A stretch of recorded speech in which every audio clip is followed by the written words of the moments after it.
So Myra kind of touched on the fact that the companies in Quebec don't necessarily really understand what behavior analysts do. And if anything, it's really tied to the clinical aspects of providing therapy, right? So we were kind of wondering, well, what are some practical steps that we can take to get OBM into Quebec culture and into organizations and have them understand that this is part of our scope of competence if we have proper training in it? I'll go last because I have new thoughts on this, and I don't think it's going to jive with what the other two are going to say, probably. So I can jump in with I might have the same thought, Byron. My first thought is, why would you want to? I think that question has to be answered. And I think so this may be very unpopular or weird, I don't know, but I think behavior analysts have a tendency to say, oh, this is neat. I want to also bring my behavior analysis here, and which is cool because it's behaving organisms, our principles work. However, I was there too, so I'm not like, oh, y'all weirdos. I was the weirdo. However, I've come to, as a business owner, it was really explicitly clear. I kept trying to do things that required me learning a whole new industry to be mediocre at while I was doing that. And so that didn't make it doesn't. And when you're a business owner and you're paying for that time, it starts to pretty quickly go, wait a minute, that was not. I could save a lot if I went this route. So that led me down this path of, when we ask, how do we get, recognition, et cetera? The first question is why.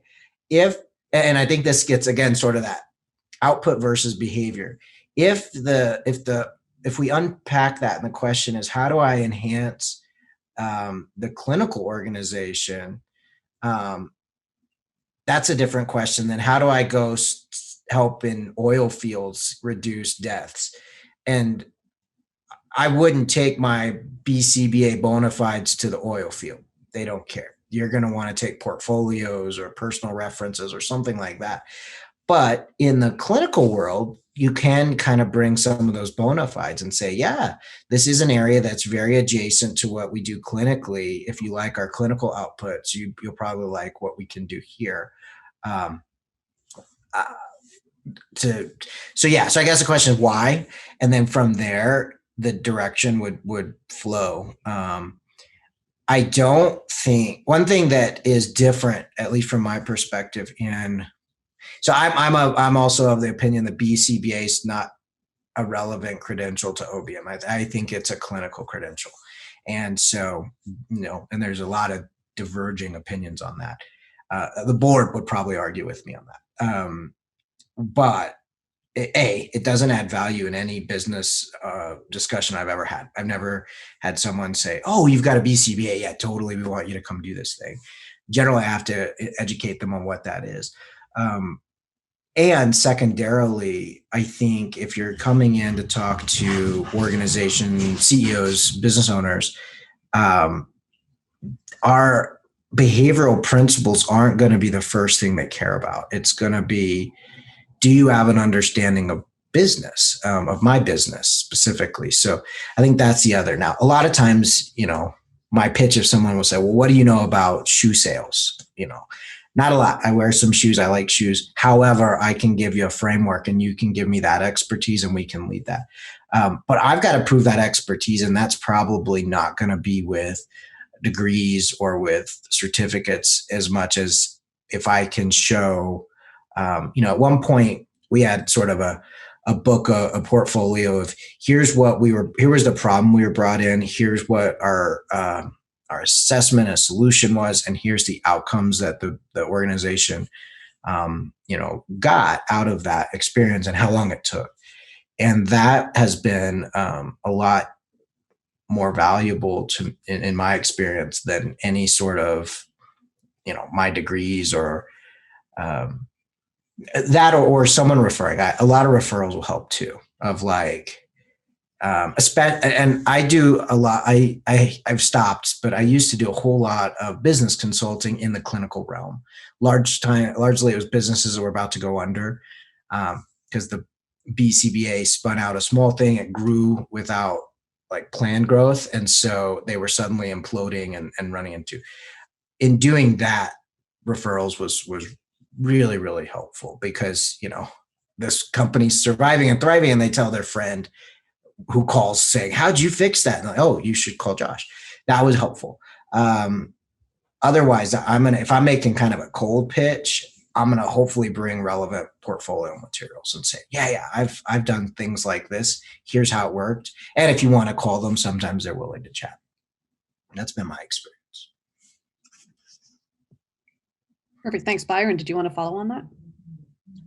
Yeah, actually, Josh, it's not a surprise. Josh and I talk a lot about this kind of stuff, but in terms of spreading OBM, and I've come to the realization that I don't think OBM will ever be very large or ever be, if you read, there was some pie in the sky stuff, years ago, and some people I really respect are saying, like, any minute now, this OBM thing is going to break open, and we're going to be. And I think that there's one scenario where that happens. It's somebody like Jeff Bezos or some other monster, business person takes that and then says, like, I owe everything I have to OBM. But I think that's such an unlikely thing to have happen that it's just probably not, right? Because there's so many competitors, IO, and there's consultants, and they say they can do everything we can do.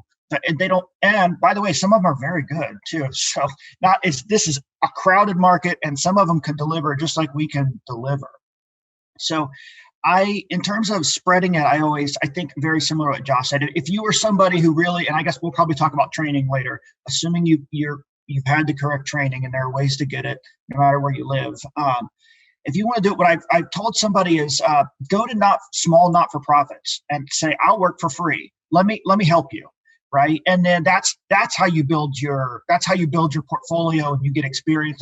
Low stakes. They're not paying. If you make a mistake, you're talking about a small number of employees. It's probably not devastating, to them, and you probably will help. You kind of cut your teeth doing something good for the community. That's kind of what I tell people now, and that's how you get your practice. And I have one or two people that I supervise here in Richmond, and they're just doing that, like local church groups, and I think they're working on feeding food programs for those who are in need. And so can we create a system where things get distributed better and make sure volunteers show up when they say they're going to, and schedule them better and that kind of stuff. And I feel pretty good about that. One, from a social aspect, and then two, a deeper thing, because I think that nobody much talks about it, but OBM is also a very powerful thing, and it could be used for evil and not just good, which is I've heard a lot of people talk about. But the reason that I talk about Jeff Bezos is, like, can you imagine the wrong company getting a hold of reinforcement schedules and learning a lot of different lessons to how to squeeze out the most from your employees without giving anything back to them, which is always, and I like Shannon's when she talked about it in the very beginning, it's the business, but the employees. And I'm actually, as I get older, I'm focusing more on the employees than I am the business. So that's my answer. That's great. Can I build just one more thing? Because I liked Josh's point. Basically, why are we trying to branch out when we've got so many issues that we should be resolving within our own field of practice? So when asking, like, why do you want to get out of the autism space and into other spaces, at least here where the market is fairly saturated with clinical ABA practitioners, it is this is my way out of autism therapy because I'm burnt out. I don't like what I'm doing. And those are all symptoms of places that OBM is needed, which is why a lot of the private consulting work that I do is with a lot of clinical organizations to reduce burnout and turnover. So if we're going to go out and try to be, big in like Coca-Cola and go into the mining industry, why aren't we focusing some of those energies to help correct some of the things that are going really wrong in our own, the ABA space in general? So that's kind of why there was nothing controversial said here, at least from my perspective of, OBMers shouldn't be trying to branch out in this huge space, or behavior analysts in general. We've got enough work to do, I think, where we're at. I mean, I think that question for, I would say myself, or for some of the other practitioners here, is more that we all work within systems which are controlled largely by other people. And as practitioners, we were able to see how inefficient some of those systems were, or how impractical they were, or how they weren't really looking at the right targets. And so, I've worked in both public and private sectors, owned my own business. When it was small, it was manageable. When it got bigger, it wasn't manageable. So I think for us, it wasn't necessarily, that question was not necessarily, well, how do we push OBM? It was like, well, how do we apply that same thought process where we can, really efficiently look at a target behavior, figure out what we want to change, figure out the best way to do that, and then implement certain changes, And I think that for us, it's not necessarily calling it OBM. It's just like, how do you get people to buy into something that we've shown we can be pretty effective on this small scale, and we also believe in its power, It was kind of more going that way. Yeah, to follow up on what Myra said, like, for example, in my practice, we have upper level managers who come to us and go out and bring in third party individuals to come and be like, well, I'm going to teach you how to give feedback to your staff. And we're like, well, that's actually like part of our area of competence. Like, we know how to give feedback to our staff. So I think it's like working in these systems that don't really understand exactly what the field is. It's hard.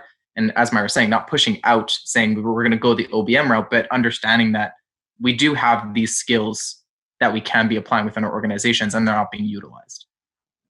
So that is a contingency conflict of you have a skill set that has a potential value add, and you have another skill set that has a guarantee revenue generation. And as a business owner, am I going to put Danielle an hour in the chair making me money? Or am I going to say, hey, could you spend it's an amorphous idea. Think about it. What's your solution? I think that's frankly, from my experience and it's funny, as an owner, I'm in those contingencies. I hopefully recognize most of them and can decide if I want that to be how it's driven. But I have found myself, I joke with people, if you want me to make the most money, give me yours and I'll make really good decisions because I'm not locked into the fear of losing the money. And I've done that repeatedly with, like, if I've got a bucket of money, I know how to use that to do things. If it's my bucket of money, I know how to use it, but I also have this thought in my head, maybe I should put it in the bank because what if I'm wrong? And so there's these contingencies we're swimming in that suck us one way or the other that we may not think of often. But if you're trying to figure, like, how do I get that internal, put yourself in their shoes in terms of what levers they're going to be pulling on and what's pulling on them. I would recommend, and I've had people say, I'd like to take a project. I think here's the outputs that I'm going to see. It's going to take this much time. And I'd like to do that either on my own time for a little bit or half and half or something to demonstrate that value. And then those people, then I start pulling in more and more on those kinds of projects. So that might be a route in the vein of this burnout world. If you're already at the edge of burnout, taking on a free project may feel like it's going to push you. But that would be kind of a thought, is think about, because this flavor of the week thing is very frustrating. I've been there where they bring in someone, takes us one direction, then they leave. There's no really accountability to the outcome. And then they keep chasing that. I remember I was at a facility 2 decades ago. I'm old now. I didn't think I'd say things like 2 decades ago, but I got really good at answering questions to these consultants where they thought I was doing whatever they wanted me to do. And then they would go to the next place and do that. We were at a multi-unit and they'd come. And I remember the first time I was excited, I'm going to learn this cool. And I did it. And then they left. And the next week we pivoted back the opposite direction. I did that 3 times and realized this is not helpful. So I got really good at making my team, they'd come in and we'd say, yeah, oh, great, we're on it. And then they would go away to do the next thing. And we would just sit for the week because they'd be gone. And we knew that. And so I think that's from your question, it's how to get out of that and bring it more internal where you're vested in outcomes. They're not. They could be, but they're largely vested in the process and the payment. You, on the other hand, would be. So I think that could be And I again don't know, each company has its own culture. I know in our group, if someone brought up, I think this could really help, and here's the plan, then we're pretty amenable to, that sounds, hey, you've already put enough thought into this plan that seems like it's a viable option. I'd like to give it a go.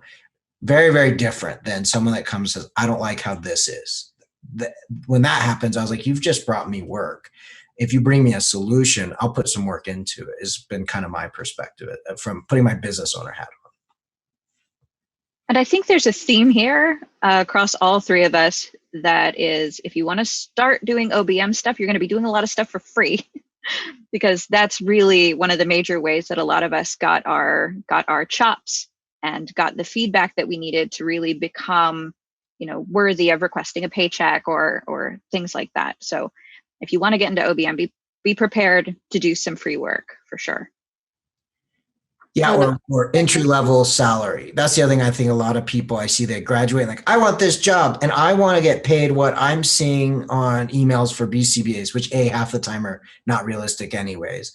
But they're seeing that. And I actually gave the advice. It may have been ill-advised, but I did give advice to one of my grad students coming up at one point. He had met all criteria to sit for his BCBA. And I often sit with my students and ask, like, what do you want to do in life? Like, what's your, and he wanted to do organizational things, get into, corporate sounded like all those things sounded interesting. He did work in my school and my clinic for like a quick second and came back and told me very clearly, I do not like this. And it was a severe behavior. So he's like, I've never been so bored for so long and then suddenly terrified and then back to like this crazy. He was like, I just don't want to do that. And I was like, that's a pretty apt description for like, fair enough. I was like, okay. So I recommended don't get your BCBA because you are about to be in a market and I will view my world through, the contingencies that push and pull our behavior. If you don't want to be clinical, and then you got to decide that. But if you do not, and you do not get your BCBA, you have cut out this sort of escape hatch, and you've built, a system that you've got to now succeed, or you're going to fail, but fail big. And so he did, and I think has done well because of that, and never got stuck. I've seen so many people down this path that they start building those portfolios, and then they finally are kind of tired of that grind, and it's so seductive to see these big dollars. And so I go and now I'm a BCBA burning out instead of the thing I really wanted to do. So that's a thing, it's an environmental manipulation of your own, of like cutting off a potential distractor. It was it's a big one. I don't know. I often wonder, like, I don't know if that was the best advice so far. Wild success. So I'm going to say, I think so, but I have had times I was like, that may not have been the best thing to advise, but. Awesome. Thanks,